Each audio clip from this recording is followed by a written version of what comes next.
Bismillahirrahmanirrahim. Assalamualaikum warahmatullahi wabarakatuh. Bapak Ibu, sahabat-sahabat dan para mahasiswa yang saya hormati. Alhamdulillah jumpa lagi dengan saya Abdul Muiz Daeng Pawiro dalam video Angga Suara Channel. Pada kesempatan kali ini saya akan mendiskusikan tema yaitu tentang faktor pemicu konflik atas nama agama dan penyelesaiannya. Jadi video ini adalah kelanjutan dari video saya sebelumnya yang membahas tema terkait dengan format kerukunan umat beragama di Indonesia. Nah, jadi pada video lalu saya setelah mendiskusikan bagaimana realitas negara kita ini adalah realitas negara yang majemuk. Jadi ribuan suku dan bahasa itu berkumpul di sini. Gitu. Jadi bagaimana dengan adanya ribuan suku, lalu kemudian ribuan ratusan aliran kepercayaan yang terkumpul dalam negara Indonesia, negara Kesatuan Republik Indonesia, sehingga kemudian memunculkan bagaimana format keberagaman atau bagaimana kita menciptakan satu format keberagaman atau kehidupan yang rukun dan damai di negara yang majemuk ini. Nah, itu sudah saya diskusikan pada video lalu. Nah, pada kesempatan kali ini saya akan mendiskusikan faktor pemicu konflik atas nama agama. Nah, jadi bagaimana agama itu justru dalam tanda kutip ya, justru menjadi faktor pemicu konflik. Nah, jadi kita kan mengetahui bersama bahwa yang namanya agama itu adalah penyebar rahmat atau penyebar rasa cinta kepada umat manusia. Tapi tidak juga menutup kemungkinan bahwa orang mengatasnamakan agama untuk kepentingan-kepentingan politik tertentu, dan orang juga mengatasnamakan agama atas dasar menyerang kelompok yang lain. Gitu. Jadi agama itu seringkali dijadikan landasan untuk menyerang kelompok yang lain. Gitu. Nah, nanti kita akan diskusikan pada video kali ini. Baik, mari kita simak.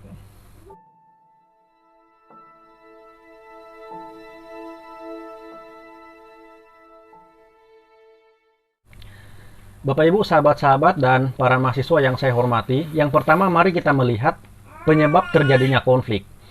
Nah, jadi sebagaimana yang saya katakan di awal tadi bahwa di antara penyebab terjadinya konflik adalah media sosial yang menyebarkan atau mempublikasi informasi-informasi hoax, yang mana informasi tersebut itu sering kita lihat itu menyerang kelompok yang lain, gitu.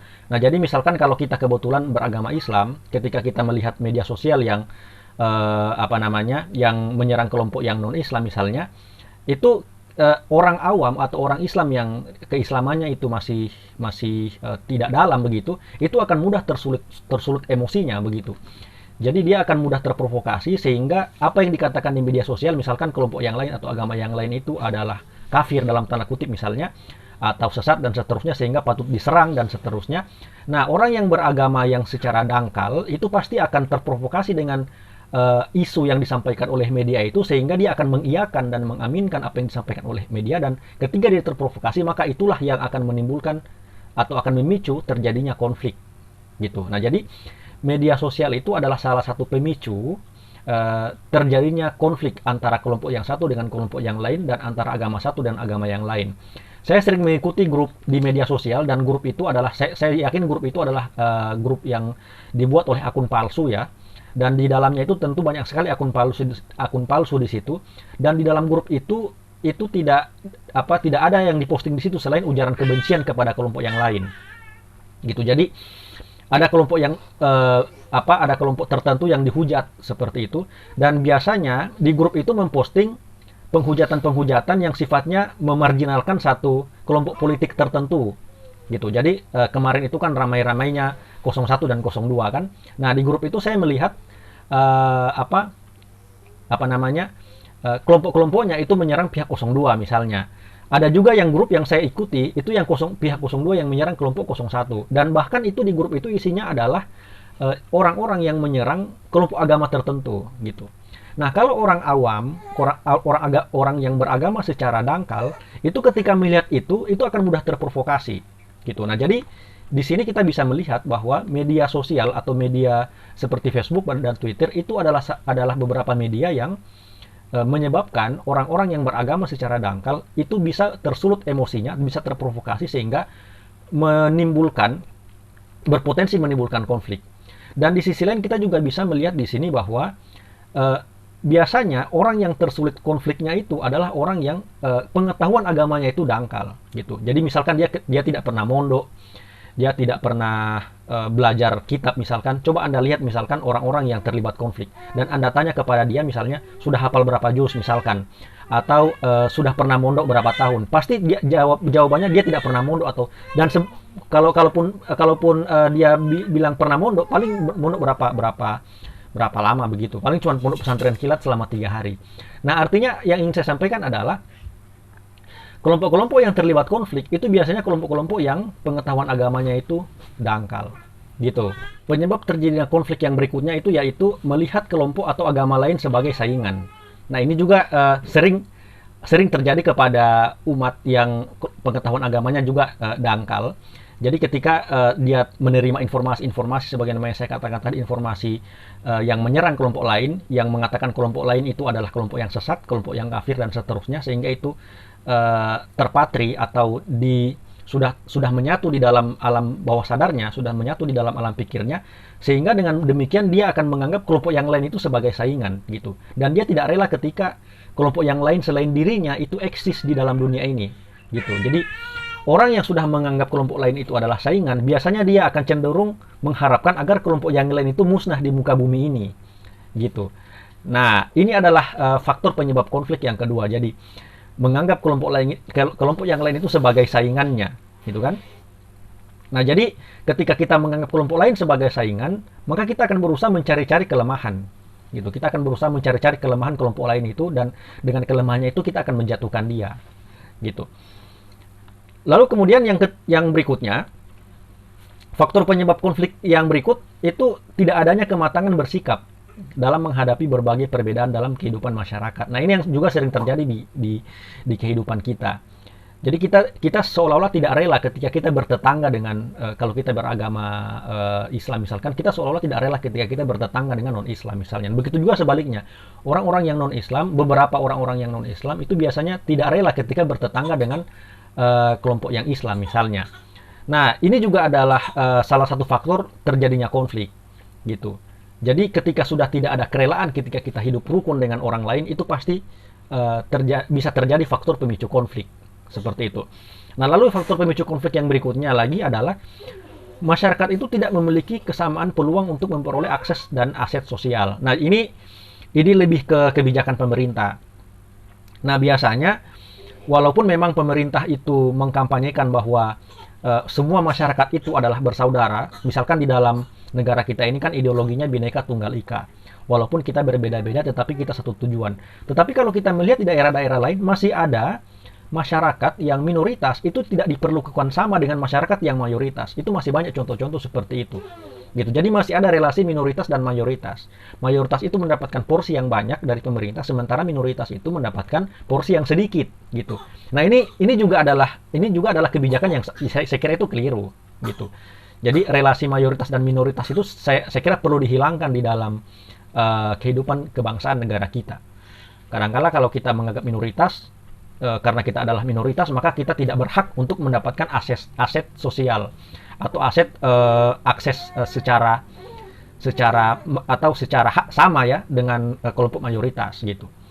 Nah, kadang-kala juga kita tidak mendapatkan akses, misalnya kita tidak bisa mendapatkan misalnya akses di dalam pemerintah misalkan hanya karena kita minoritas gitu, atau kita tidak bisa mendapatkan tanggung jawab untuk mengabdi kepada masyarakat karena kita hanya karena kita adalah kelompok minoritas. Nah, hal-hal seperti yang saya kira perlu kita hapuskan. Jadi relasi atau konstruk berpikir antara mayoritas dan minoritas, siapa yang mayoritas dan siapa yang minoritas, kalau mayoritas itu mendapatkan porsi banyak, kalau minoritas itu mendapatkan porsi yang sedikit, itu perlu kita hapuskan gitu. Karena negara kita ini adalah negara kesatuan Republik Indonesia, Bhinneka Tunggal Ika, berbeda-beda tetapi kita satu tujuan. Karena maka dari itu kita wajib atau kita diharuskan untuk mendapatkan hak yang sama di mata hukum dan hak yang sama untuk mendapatkan akses, baik itu akses di dalam struktur kepemerintahan maupun akses di dalam aset-aset sosial. Nah, jadi ketika ada relasi antara mayoritas dan minoritas, tentu berpotensi untuk terjadi diskriminasi, gitu. Jadi penindasan terhadap kelompok minoritas, gitu. Kita misalkan bisa melihat kelompok-kelompok minoritas di Jawa, misalkan ada kelompok Ahmadiyah, misalkan dalam tanda kutip ya, Ahmadiyah yang diserang oleh kelompok mayoritas di sana itu, dan ada yang bahkan terjadi korban jiwa gitu. Jadi sebenarnya ketika terjadi kejadian seperti itu, NKRI kita itu kan sedang diuji, dan pemerintah itu sebetulnya harus bersikap tegas di dalam menyikapi hal-hal seperti itu kan. Termasuk juga banyak terjadi serangan-serangan terhadap pemuka-pemuka agama. Nah, itu kita sering melihat di media itu banyak terjadi serangan-serangan terhadap pemuka agama, dan bukan cuma Islam tetapi juga di non-Islam, di Kristen juga ada gitu. Sering terjadi penyerangan-penyerangan terhadap tokoh-tokoh agama, itu sering kita lihat. Nah, artinya adalah di negara kita ini memang masih terjadi diskriminasi terhadap minoritas. Mentang-mentang kita minoritas, maka kita tidak bisa mendapatkan akses sebagaimana yang bisa diakses oleh kelompok mayoritas gitu. Dan diskriminasi ini, ketidakseimbangan ini tentu bisa memicu konflik gitu. Jadi untuk menyelesaikan perselisihan umat beragama ini bukan hanya tugas FKUB, bukan hanya tugas tokoh-tokoh agama, tapi tugas kita semua gitu. Apalagi tugas kita sebagai mahasiswa, misalkan mahasiswa IAIN yang berkecimpung di dunia dunia akademik yang orientasinya adalah orientasi agama ya, agama Islam. Harusnya kita hidup di tengah-tengah masyarakat yang yang terus menebarkan cinta, terus menebarkan kasih sayang kepada sesama manusia begitu, bukan hanya sesama muslim tetapi juga sesama manusia gitu. Bahkan semua makhluk kan, wa ma arsalnaka ila rahmatan lil alamin. Jadi Rasulullah Shallallahu alaihi wasallam itu diutus untuk memberikan rahmat atau menebar kasih sayang bagi seluruh alam. Nah, seluruh alam ini kan konotasinya itu luas sekali, bukan cuman satu kelompok, bukan cuman satu golongan saja, tetapi semua manusia, bahkan seluruh alam alam raya ini begitu. Jadi di sana ada makhluk-makhluk hidup dan seterusnya. Jadi kita harus menebar kasih sayang kepada alam ini jika kita ingin mencontoh Nabi gitu. Jadi ajaran agama, masing-masing agama itu juga mengajarkan yang namanya itu kasih sayang gitu. Jadi itu adalah tugas kita semua untuk terus menebar cinta kasih kepada sesama manusia gitu. Nah, adapun tugas-tugas tokoh agama dan tokoh masyarakat, bahkan tokoh adat, itu harusnya berada di garda paling depan untuk memimpin memimpin masyarakatnya untuk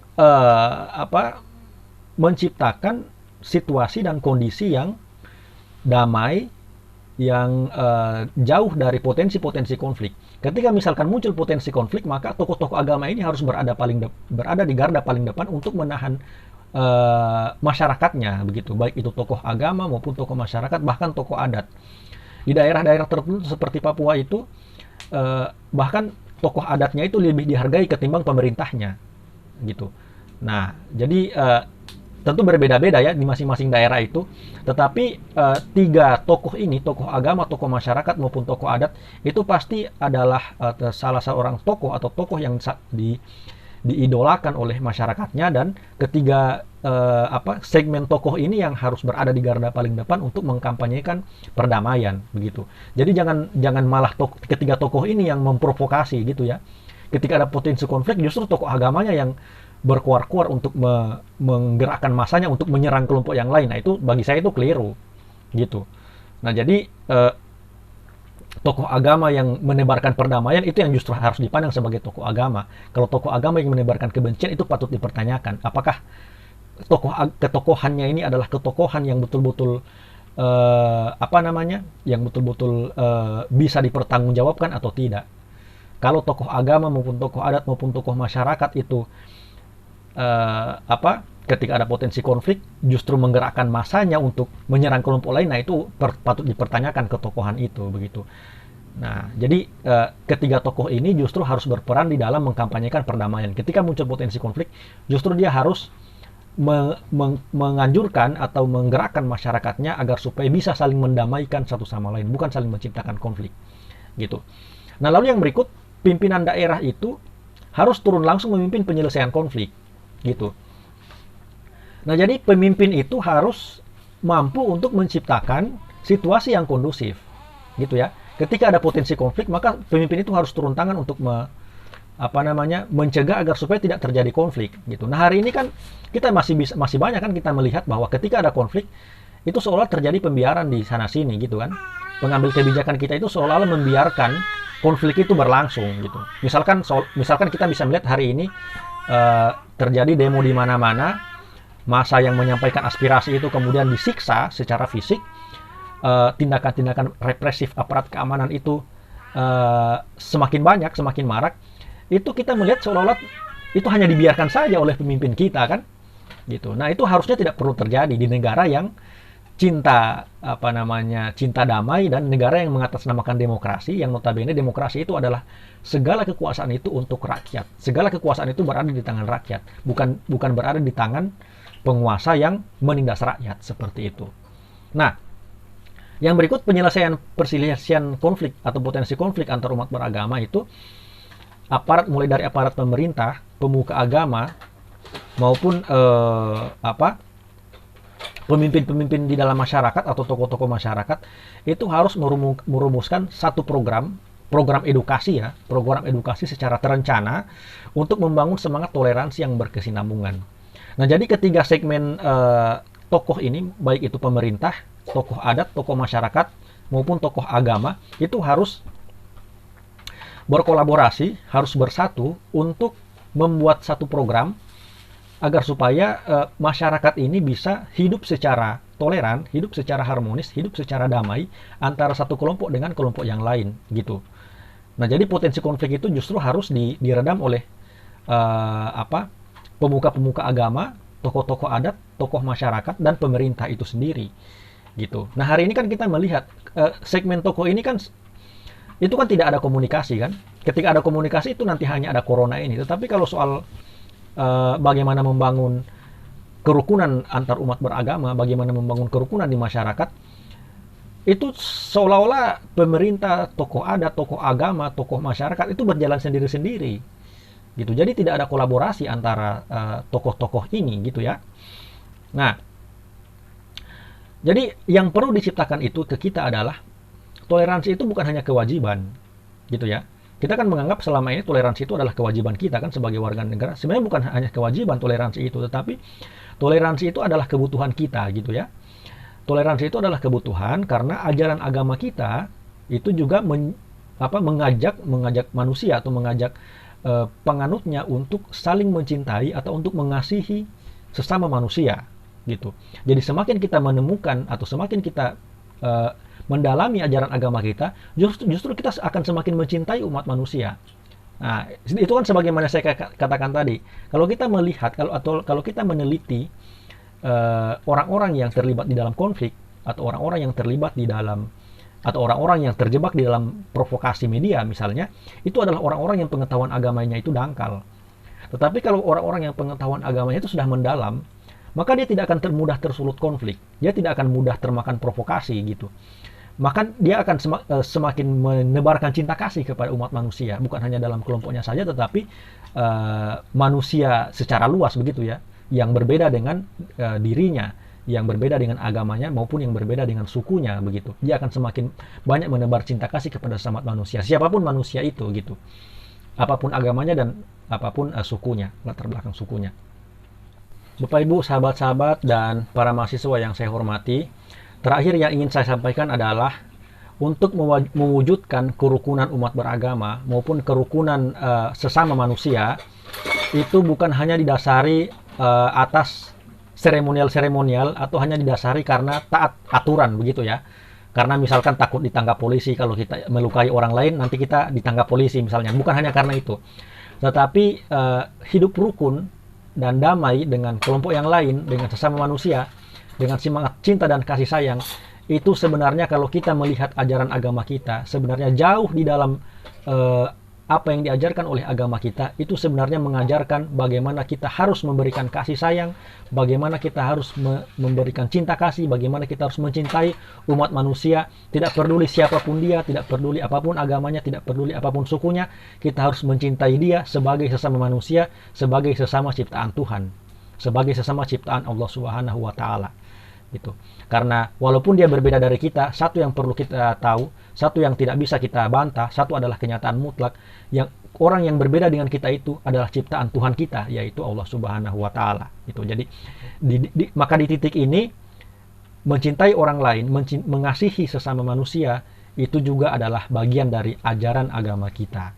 Gitu. Jadi semoga negeri ini tetap adil, semoga negeri ini tetap rukun, semoga kerukunan tetap berada di dalam lingkungan kita, dan semoga lingkungan kita terjauh dari konflik dan peristiwa-peristiwa yang tidak kita inginkan bersama. Gitu. Demikian yang dapat saya sampaikan. Terima kasih atas perhatian. Mohon maaf atas segala kekurangan. Kita jumpa lagi pada video-video berikut. Wallahul muwaffiq ila aqwamit thoriq. Wassalamualaikum warahmatullahi wabarakatuh.